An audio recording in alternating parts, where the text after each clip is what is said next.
At Anurag University, be everyone you dream to be.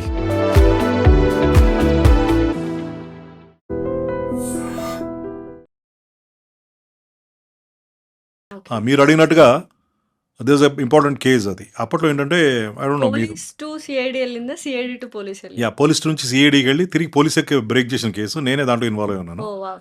దాదాపు ఇప్పటికి I think around 96-97 ప్రాంతంలో, దాదాపు 30 ఏళ్ల క్రితం ఇప్పటికి.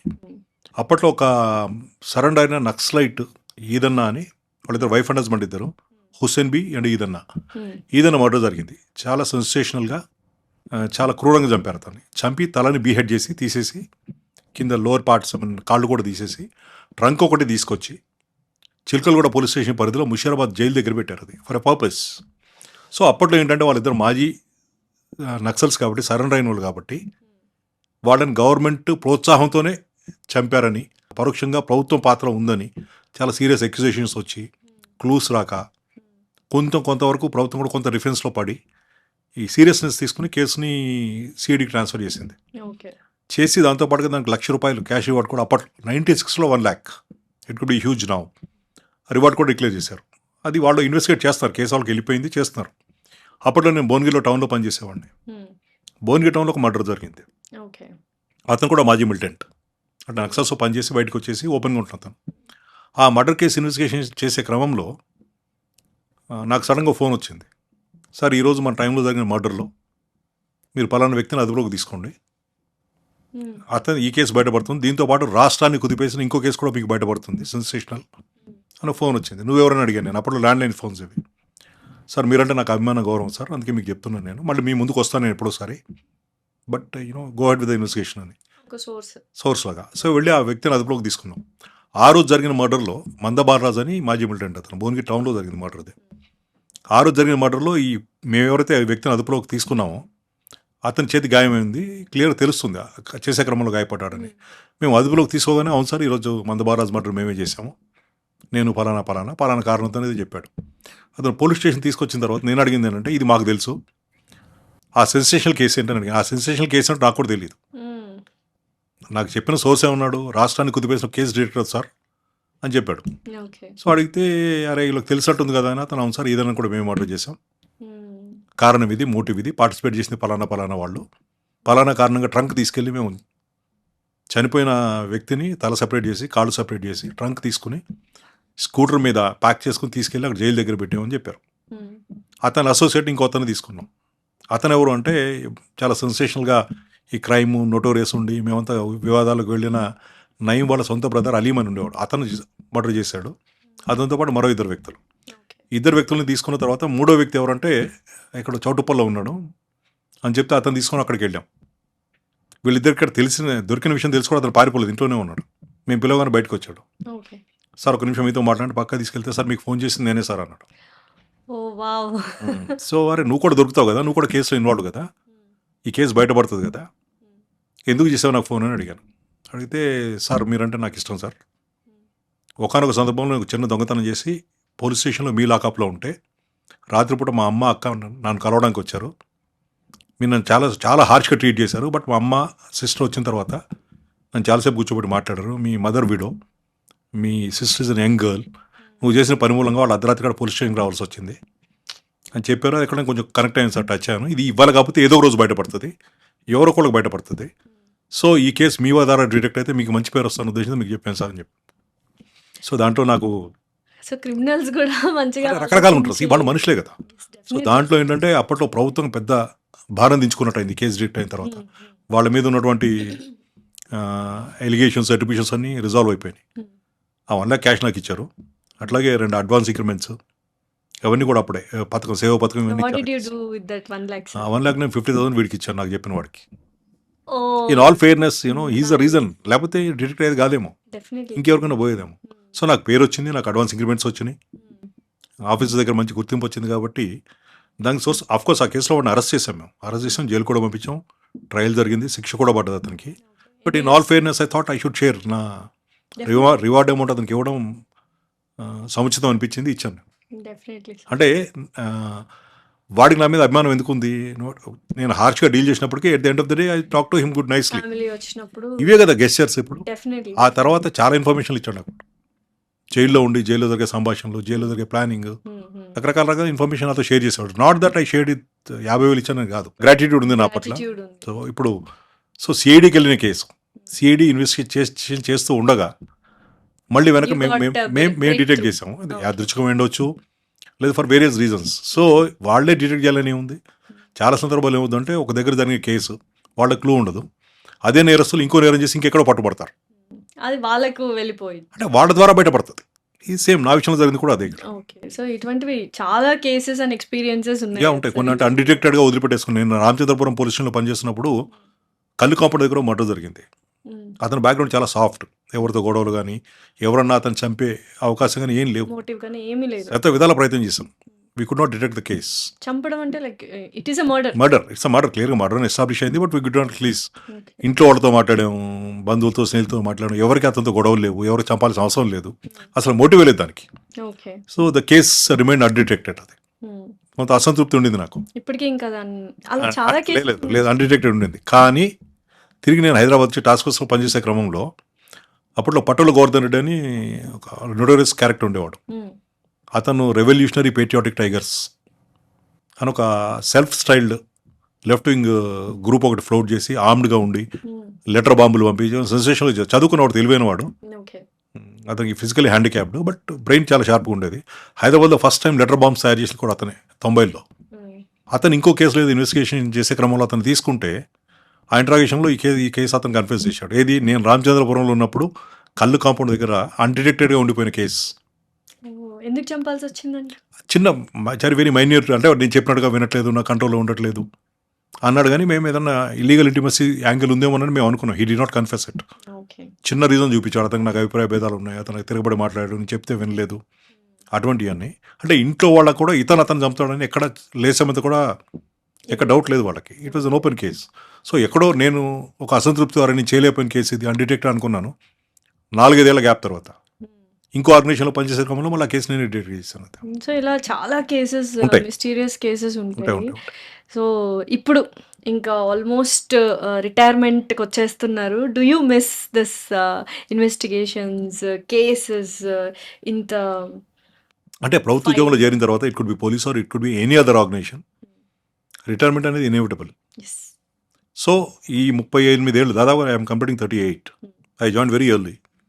ఈ 38 ఏళ్ళ ప్రయాణంలో నేను పోగు చేసుకున్నటువంటి అనుభవాలు, అనుభూతులు, ఇవన్నీ కూడా ఎక్కడి దగ్గర ఎవరికొకరికి ఉపయోగపడతాయి. గతంలో నా దగ్గర పనిచేసిన కొంతమంది ఆఫీసర్స్, వాళ్ళకి వృత్తిపరమైన సమస్యలు కానీ, డౌట్స్ కానీ, సందేహాలు కానీ ఉంటే కనుక వాళ్ళు ఇప్పుడు రిపోర్ట్ చేస్తున్న ఆఫీసర్స్ కన్నా నాతో డిస్కస్ చేయడానికి చాలా కంఫర్టబుల్గా ఉంటారు. అంటే కొంతమంది నా దగ్గర ప్రొవిజన్స్గా మొదలుపెట్టిన వాళ్ళు, క్యారియర్ చేస్తున్న వాళ్ళు, అరే మీ ఆఫీసర్స్ లేరు ఎందుకు మాట్లాడంటే, సార్ మీతో అయితే కొంచెం మేము కంఫర్టబుల్ సార్, కేసు ఈ విధంగా ఉంది, ఏ చేస్తే బాగుంటుంది అంటారు, నాతో మాట్లాడతారు. అది సో నా రిటైర్మెంట్ ఇట్లాంటి వాటికి అడ్డం కాదు. So they continue to take my guidance or whatever it is. నేను ఈ ఎక్స్పీరియన్స్ వేస్ట్గా పోతుందని నేను అనుకోవట్లేదు. నేను ఆమె క్వాలిఫైడ్ లా గ్రాడ్యుయేట్, నేను లాయర్ని, అడ్వకేట్ని కాదు. లాయర్ అంటే లా చదువుకున్న ప్రతి వాడు లాయరే, ఎన్రోల్ అయ్యి ప్రాక్టీస్ చేసేవాడు అడ్వకేట్. ఏమో క్రమంగా అడ్వకేట్గా రూపాంతరం చెందుతాను, చూద్దాం. సో మీరు ఆర్గ్యుమెంట్లో కూడా విన్ అయ్యే ఛాన్సెస్ ఎక్కువగా మెండుగా ఉంటాయి. ఆర్గ్యుమెంట్లో విన్ అవ్వడం కాదులే, కానీ ఇటువైపు నుంచి వచ్చాను కాబట్టి ఇన్వెస్టిగేషన్లో ఎటువంటి పొరపాట్లు జరుగుతాయి, ఏం జరుగుతుంది. సపోజ్ నేను క్రిమినల్ సైడ్ నేను ప్రాక్టీస్ మొదలుపెట్టాను అనుకో, మా వైపు నుంచి ఎటువంటి లోటుపాట్లు దొరుకుతాయి అనేది కొంచెం బెటర్గా తెలిసే అవకాశం ఉంది. This experience, this journey will not go waste అనుకుంటున్నాను నేను. అంటే నేను నాట్ షూర్, యాక్చువల్గా పోలీసులో రాకపోయి ఉంటే కానీ నేను అడ్వకేట్ అయ్యి ఉండేవాడినేమో. మా నాన్నగారికి చాలా ఇష్టం నేను అడ్వకేట్గా చూడాలని. కనీసం ఆయన కోరిక తీర్చడం కన్నా మేబీ నేను ఐ గెట్ ఎన్రోల్డ్. నేను క్వాలిఫైడ్ లా గ్రాడ్యుయేట్ని కాబట్టి సీరియస్గా ప్రాక్టీస్ చేస్తానో లేదో నాకు తెలియదు, కానీ I think I get enrolled. Nothing wrong about it. So ఓవరాల్గా so how was the life journey sir? ఎలా ఉన్నింది 38 ఏళ్ళ అనుభవము? ఎంతో మంది క్రిమినల్స్ చూసుంటారు, అందులో నిజంగానే మారి మంచి వాళ్ళలాగా లైఫ్ లీడ్ చేస్తున్న వాళ్ళు ఉన్నారు, అండ్ కొంతమంది క్షణికావేశంలో క్రిమినల్స్గా మారిపోయిన వాళ్ళు ఉంటారు, కొంతమంది ఎన్నో ఇయర్స్ నుంచి అదే వృత్తిలో ఉంటారు. రకరకాల వాళ్ళతో డీల్ చేస్తున్నప్పుడు do you try to change them? The entire గోలే అది కదా. ఇప్పుడు చెడ్డ వాళ్ళందరూ చెడ్డగా ఉండి కొత్త చెడ్డ వాళ్ళు వాళ్ళు ఏడైతే వాళ్ళ నంబర్స్ పెరుగుతాయి. ఒకసారి తప్పు చేసిన వాళ్ళు, క్రైమ్ చేసిన వాళ్ళు, చెడ్డవాళ్ళు, దే షుడ్ రిఫార్మ్.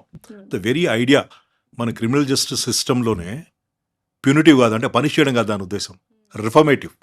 వాళ్ళని సంస్కరించడమే మన వ్యవస్థ ఉద్దేశం. అందరూ మారిపోతారని చెప్పగానే చాలామంది మారుతారు ఫర్ 2 reasons.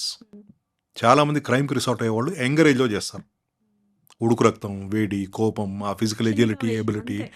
ఇవన్నీ ఉంటాయి. ఉమ్, క్రమంగా ఏజ్ బయటపడ్డా యంగర్ డేస్లో వాడు ఏముంది, ఓ నెల 2 నెలలు 3 నెలలు 4 నెలలు జైల్లో ఉన్న పెద్ద పడుచుకునే వాళ్ళు ఉండరు. అవును. వాడికంటూ ఒక కుటుంబం ఏర్పడి భార్య పిల్లలు ఉండి ఇవన్నీ తర్వాత వాడు కూడా ఆలోచిస్తాడు, నేను మళ్ళీ క్రైమ్ చేస్తే గతంలో 6 నెలలు జైల్లో ఉన్నా, ఏడాది జైల్లో ఉన్నా, ఇప్పుడు నేను ఏడాది జైలు వెళ్తే నా పిల్లల్ని నేను చూసుకోలేను. ఉమ్, ఇటువంటిది వస్తుంది. దాదాపు 100-80% చేంజ్ అవుతారు వీళ్ళు. కొద్దిమంది హార్డన్గా ఉండిపోతారు వాళ్ళు బాధ్యత లేకుండా. మన సిస్టమ్ ప్యూనిటివ్ కాదు, మనం రిఫర్మేటివ్. వాళ్ళు నిజంగా కూడా చాలామంది మారుతారు. కారణాలు అనేకం, కుటుంబము, బాధ్యతలు, ఏజ్, ఉమ్. లేదు ఆర్థికంగా కొంత స్థిరపడటం, లేదు ప్రత్యామ్నాయ మార్గాలు వాళ్ళు సర్వైవ్ అవ్వడానికి దొరికినప్పుడు they'll change. To my knowledge 70-80% change అవుతారు. So it's huge percentage. Each percentage అంటే మళ్ళీ కొత్త వాళ్ళు జాయిన్ అవుతారు కదా. క్లబ్లో పాత వాళ్ళు అలాగే ఉండి కొత్త వాళ్ళు జాయిన్ అయితే క్రైమ్ చేసే వాళ్ళు రేటు పెరిగిపోతుంది. ఓకే. ఇది ప్రవాహం, ఇది పాత నీరు కొట్టుకుపోతుంది, కొత్త నీరు వస్తుంది దాంట్లోకి. నిజంగా ఈ సైకోపాత్ కిల్లర్స్ అనే వాళ్ళు ఉన్నారు అసలు. అంటే వితౌట్ ఎనీ మోటివ్ వాళ్ళకు సైకలాజికల్ డిజార్డర్ వల్ల, సైకలాజికల్ స్ట్రెస్ వల్లను చంపేస్తూ ఉంటారు సైకో కిల్లర్స్. ఇలాంటి కేసెస్ ఏమైనా మీరు డీల్ చేశారా? ఉన్నారు, అంటే దాన్ని ఎగ్జాక్ట్లీ సైకలాజికల్ రీజన్ చెప్పడానికి ఉండదు. జస్ట్ అంటే మనిషిని చంపడం వల్ల ఆనందం పొందేవాళ్ళు చాలా రేర్ కేసెస్ అవి ఉన్నారు. అంటే ఈ మధ్య కాలంలో చాలా తగ్గిపోయారు. బై డిఫాల్ట్ అంటే వాడికి సెన్సిటివిటీ తక్కువ ఉంటుంది వాడు. ఫర్ ఎగ్జాంపుల్ ఇప్పుడు మహారాష్ట్ర బేస్డ్ ఉన్న పార్దీ గ్యాంగ్స్ ఉంటాయి. దాంట్లో పల్ పార్దీస్, గావ పార్దీస్ అని కొంతమంది కొండల్లో ఉంటారు, కొంతమంది ఊళ్ళల్లో ఉంటారు. వాళ్ళు ఇళ్లలో రాత్రిపూట డెకాటిస్ చేస్తారు గ్యాంగ్ లాగెళ్ళి. ఓకే. ఇన్వేరియబుల్లీ అంటే వాళ్ళు ఉన్నాయని తీసి ఒలిసి ఇచ్చేసినా సరే, పూర్తిగా సరెండర్ అయినా సరే, వాళ్ళు తీవ్రంగా గాయపరచడం అనేది వాళ్ళ నేచర్, అది మోటివ్, అది అటువంటి వాళ్ళు ఉంటారు. అంటే సైకోపాత్ కిల్లర్స్ నేను డైరెక్ట్ ఇన్వెస్టిగేషన్ కేసులు ఎవరు లేరు. ఫర్ ఎగ్జాంపుల్ మహబూబ్ నగర్లో ఒక గ్యాంగ్ ఉండేది. వాళ్ళు కళ్ళు కాంపౌండ్ దగ్గరికి వెళ్ళి okay.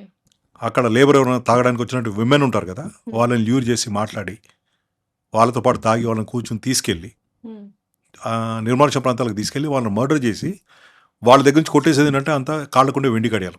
They hardly any amount అది. అమౌంట్. కానీ ఒకలాంటి ఆ ట్రాక్లో పడిపోయారు వాళ్ళు. అట్లా రిపీటెడ్గా 10-12 చేసి ఆ తర్వాత దొరికిన వాళ్ళు ఉన్నారు. ఇప్పుడు ఒకసారి నేరం చేయడానికి సిద్ధపడి, జైలుకి వెళ్ళడానికి సిద్ధపడి, రిస్క్ తీసుకొని సిద్ధపడ్డాక they can do a bigger crime. అంతే. They can do a crime for a bigger profit. కానీ ఈ ట్రాక్లో పడిపోతారు వీళ్ళు. అదే చేస్తుంటారు రిపీటెడ్గా. మళ్ళీ ఈ కల్ కాంపౌండ్ అయిపోతే ఇంకో కల్ కాంపౌండ్. మరి వీళ్ళు ఏమైనా పెద్ద ఎత్తున దోచుకుందంటే ఏముండదు, చాలా మినిమల్ అమౌంటే ఉంటుంది. అంతే, హార్డ్లీ అమౌంట్ కదా. అంటే మైండ్ సెట్ అది. దాని ట్రాక్లో పడిపోయి వెళ్ళిపోతుంటారు అంతే. దాన్ని సైకోపాత్ అనాలా లేదా అనేది కాదు, వాళ్ళ ప్లెజర్ కూడా కాదు, మళ్ళీ గెయినే. సి అన్ని crimes they happen for 3 reasons. 3 W's అంటాం మేము దాన్ని. Wine, women and wealth. మీరు ఏ క్రైమ్ అయినా తీసుకోండి, టేక్ 99% ఆఫ్ క్రైమ్స్. ఈ మూడిటికే మోటివ్ ఉంటుంది. ఇప్పుడు ఒక నేరం చేయాలంటే మోటివ్ ఉండాలి కదా. ఆ మోటివ్ ఏముంటుంది? వైన్, దాని influence, women, sexual jealousies, wealth gain. Wealth అంటే ఏంటి? పెద్ద కోట్ల రూపాయలు ఉండక్కర్లేదు. అన్ని ప్రాపర్టీ రిలేటెడ్ అఫెన్సెస్ వెల్త్ రిలేటెడే కదా. మీరు ఏ అఫెన్స్ అయినా తీసుకుని చూడండి, దాని 99% అఫెన్సెస్లో కారణాలు ఈ మూడే ఉంటాయి. సో ఇప్పుడు చాలా మంది క్రైమ్స్ చేస్తూ ఉన్నారు, వాళ్ళకి ఎందుకు అర్థం కాదు సార్? అంటే ఆవేశంలో చంపేయడం వల్ల, ఈ కైండ్ ఆఫ్ విమెన్ కోసమో, వెల్త్ కోసమో, తర్వాత కంపల్సరీ శిక్ష అనేది ఒకటి ఉంటుంది, you have to go through a lot అన్న విషయాన్ని ఎందుకు మర్చిపోతున్నారు? మనం అవేర్నెస్ క్రియేట్ చేయలేకపోతున్నామా? ఇటువంటి శిక్షలు ఉన్నాయి, ఇటువంటి లాస్ ఉన్నాయి, లేదా మనం ఎక్కడో మిస్కమ్యూనికేషన్ చేస్తున్నామా? ఎటు నుంచైనా మనం తప్పించుకునే అవకాశం కల్పించవచ్చు అని. మీ ప్రశ్నలోనే సమాధానం కూడా ఉంది. క్షణిక ఆవేశం ఉన్నారు. ఆవేశంలో ఉన్నవాడికి ఆలోచన ఉండదు. That could be one reason. చాలా ప్లాన్ చేసి మర్డర్ లేదు, that could be one reason. ఆవేశంలో చేయడం, చేసే విధానం కోల్డ్ బ్లడెడ్ ఏదైతే అంటామో, కూల్గా చేసేది. చాలామంది నేరస్తులు ఏమనుకుంటారంటే చేసి తప్పించుకోగలుగుతాము, చాలా తెలివిగా చేస్తున్నాము, స్మార్ట్గా చేస్తున్నాము, we are not leaving any traces, evidence అనే ఒక అపోహలో బ్రతికి చేస్తారు, which is not correct. Eventually it come out. మాకు బేసిక్ ట్రైనింగ్లో చెప్తారు, లోకార్ట్స్ ప్రిన్సిపల్ ఆఫ్ ఎక్స్చేంజ్ అని చెప్తారు. అంటే ఒక వ్యక్తి ఒక వ్యక్తితో కానీ ఇంకో ప్లేస్తో కానీ కాంటాక్ట్ అయితే దే లీవ్ ట్రేసెస్. నేను గోడకు తగిలితే దాని కలర్ నా షర్ట్ అంటుంది, నా షర్ట్ కలర్ అక్కడ అంటుంది, నేను ఇక్కడ చేయి పెట్టి వెళ్తే నా ఫింగర్ ప్రింట్స్ ఉంటాయి. ఈ ప్రిన్సిపల్ ఆఫ్ ఎక్స్చేంజ్ ఇప్పుడు ఇంకొంచెం స్మార్ట్గా చేస్తున్నారు, చేసినప్పటికీ 100% దే లీవ్ ద ట్రేసెస్. ఏదో ఒకటి ఉంటుంది. అది కాకుండా ఇప్పుడు టెక్నాలజీ ఏంటి, ఒక వ్యక్తి ఒక దగ్గరికి వెళ్ళాడు అంటే అతను అక్కడ కనుక్కోవడానికి 100 రకాల మీన్స్ ఉన్నాయి. కొన్ని టెక్నికల్ విషయాలు I don't want to openly discuss it. అది టెక్నాలజీ అడ్వాన్స్ అయిన తర్వాత it's almost next to impossible to leave the place without leaving the traces. Finally it's was wonderful conversation with you sir. ఇంకా బోల్డ్ అని విషయాలు మాట్లాడుకోవాలి. Will do another podcast as well. Maybe October తర్వాత నేను కొంచెం లీజర్గా ఉంటానేమో. లీజర్గా ఉంటారు, అప్పుడు ఇంకొంచెం ఇంకొంచెం లీజర్ టైం స్వేచ్ఛగా ఉంటుంది. మాట్లాడొచ్చు. ఆఫ్ కోర్స్ ఇప్పుడు మాట్లాడడానికి కొన్ని పరిమితులు ఉంటాయి, కొన్ని కాంట్రవర్షియల్ విషయాల జోలికి వెళ్ళలేము. అప్పుడు కొంచెం ఇంకా బెటర్గా కంఫర్టబుల్గా డిస్కస్ చేయగలుగుతాము. Let's wait and see. Definitely, sir. Thank you so much for It was coming wonderful here. talking to you, Thank you, sir. sharing my views. Thank you once again. Thank you, sir.